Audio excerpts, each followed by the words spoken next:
দেখুন বন্ধুরা, আমি এখন আছি রোমানিয়ার আরাদ শহরে। অনেক প্রাচীন আর ইতিহাসে ভরা এই শহরটি সত্যি অসাধারণ। আপনি যদি আরাদ শহরের ইতিহাস না জেনে থাকেন তাহলে আজকের ভিডিওটি আপনার জন্য।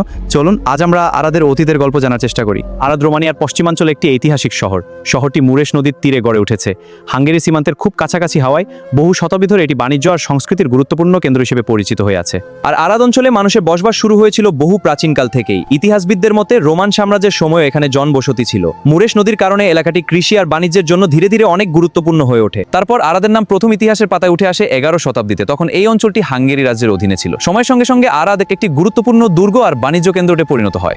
আর পরবর্তীতে অটোমান সাম্রাজ্য হ্যাবসবার্গদের মধ্যকার সংঘর্ষের সময় আরাদ কৌশলগতভাবে অনেক গুরুত্বপূর্ণ হয়ে ওঠে। এই শহরকে ঘিরে বহু যুদ্ধ আর রাজনৈতিক পরিবর্তনের ঘটনাও ঘটেছিল।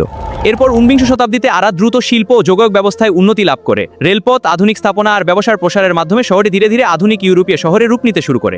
বর্তমানে আরাদ রোমানিয়ার অন্যতম সুন্দর ঐতিহাসিক শহর হিসেবে পরিচিত। এখানকার পুরনো স্থাপত্য, নদীর সৌন্দর্য আর শান্ত পরিবেশ প্রতি বছর হাজারো পর্যটককে আকর্ষণ করে। সত্যি বলতে ইতিহাস আর সৌন্দর্যের এক দারুণ মিশ্রণ এই আরাদ শহর।